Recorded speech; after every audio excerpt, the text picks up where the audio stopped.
Season 2 of the morning show begins in the aftermath of Bradley and Alex making their announcement on TV at the end of Season 1. If you remember, Season 1 ended with them stating on air that Fred Micklen knew about the culture at UBA, and specifically what Mitch was up to, and he looked the other way. The board at this point wants to fire Corry because he locked Fred out of the production room when the announcement was aired.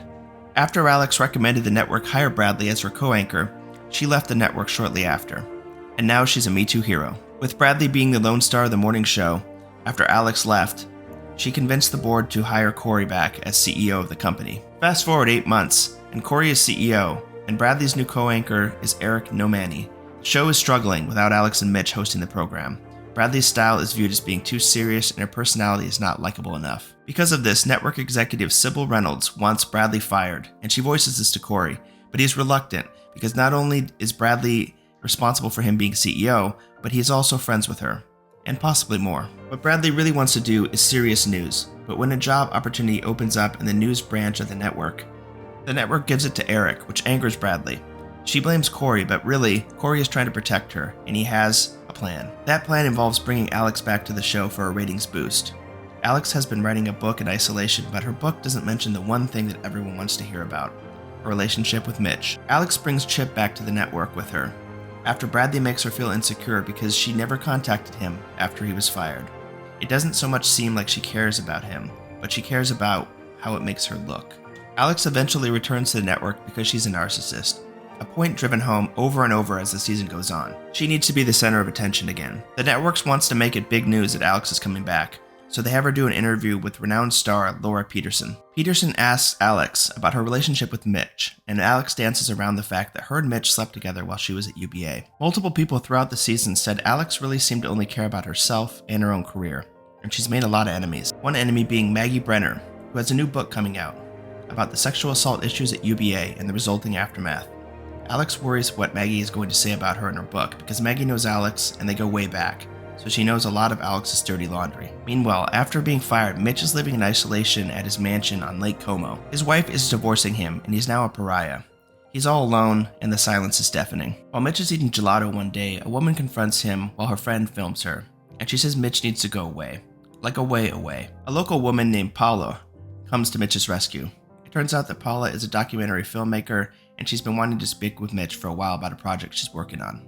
The two of them eventually become close, and Mitch helps her with her project. In the background, news about an emerging possible threat known as the coronavirus is picking up steam, but people in the US aren't taking it seriously just yet. Neither is the morning show, and that is why they sent Daniel to cover the story for them on location, because President Stella Bak doesn't view Daniel as someone who has the it factor. After being passed over as Alex's co-anchor on the morning show, Daniel is beginning to get frustrated with the way the network is treating him. Speaking of the network, they are being sued by Hannah's father for the exact amount that Fred received as a golden parachute when he was fired. The lawsuit is for $19.2 million, and Fred is trying to conduct a smear campaign against Hannah because the network won't pay that amount of money. And Hannah's father seems to know that, and he is asking for that amount because he actually wants to go to court. This is putting Fred's severance at risk, and he's trying to enlist Mitch in a smear campaign against Hannah. Bradley, along with everybody else at the network, wants to host the Democratic primary, but she's turned down in favor of Alex, who doesn't even want to do it. Bradley instead is given the task of covering the Iowa caucus, and the network sends Laura along with Bradley to interview her. While driving home, Bradley kisses Laura, and the two begin a relationship of sorts.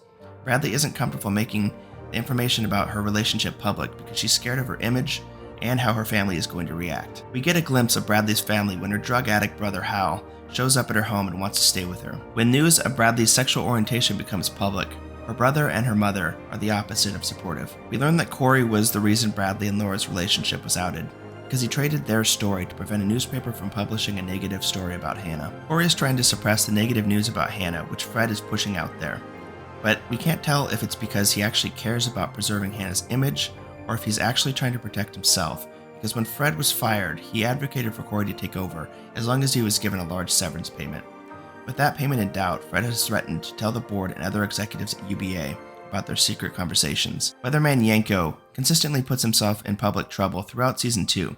First, when he appropriates the term spirit animal, his insincere apology only adds fuel to the fire. And second, after the coronavirus is beginning to really affect people in the United States, Stella is confronted by a racist man because she's Asian, and Yanko comes to her defense, but he does so by pummeling the man in a public street with people filming everything.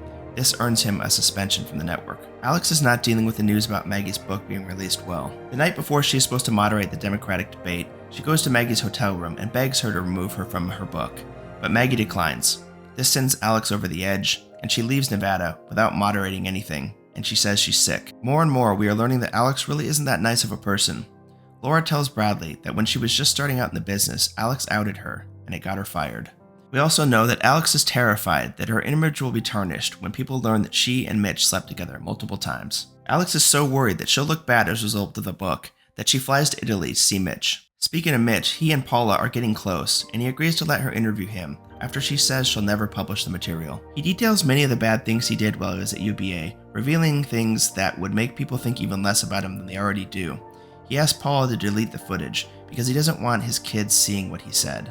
She says she deleted it, but she wasn't telling him the truth because she didn't. When Alex arrives at Mitch's mansion, she wants him to write a statement saying that her and him never slept together, even though that isn't true.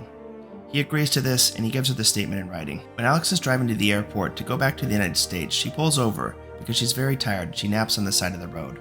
Eventually, a police officer sees her and forces her to go back to Mitch's because the country is now in a lockdown as a result of the coronavirus. Mitch and Alex share a happy evening reminiscing and playing board games. In the morning, Mitch arranges a private plane to take Alex out of the country. Paula informs Mitch that one of the people she interviewed tested positive for the coronavirus, so now she is exposed, Mitch is exposed, and Alex is exposed, making Alex's visit to Italy something she can't cover up anymore. Later that night, Mitch and Paula end up having sex, and she asks Mitch to go out and get her some cigarettes. While driving, Mitch is thinking about all the things that have happened to him after he was fired from UBA, and he purposely drives off the road and ends up killing himself. Maggie's book is eventually released, and it isn't flattering to Alex. There are large sections in the book dedicated to Alex and her relationship with Mitch. When it's learned that Alex tested positive for COVID, most of the morning show staff is sent home because they've been exposed now. Bradley ends up taking Laura's advice, and she checks her brother into rehab, and she cuts him out of her life. But she learns that he never attended the place, and she frantically looks for him. Corry helps Bradley locate her brother in a hospital room because he got beat up in a fight. Bradley wants to know why Corry helped her, with this and with everything else, and Corry reveals that he loves her, and that is left dangling for Season 3 because Bradley is back together with Laura at the end of Season 2. Alex can't take the public humiliation, so she informs Corry that she is resigning from UBA, but not before Paula is given a chance to talk with Corry, at Alex's request. Mitch asked Alex to help Paula out because he wasn't able to anymore. And in the meeting, she shows some footage that she took of Mitch, and Corry wants to buy it. Now that Alex is sick with coronavirus, Chip has the idea of streaming her experience on UBA's new service, UBA Plus. The streaming service isn't doing that well, so Corry agrees. The season ends with Alex telling the audience that she'll see them later. There are a lot of unanswered questions going into Season 3.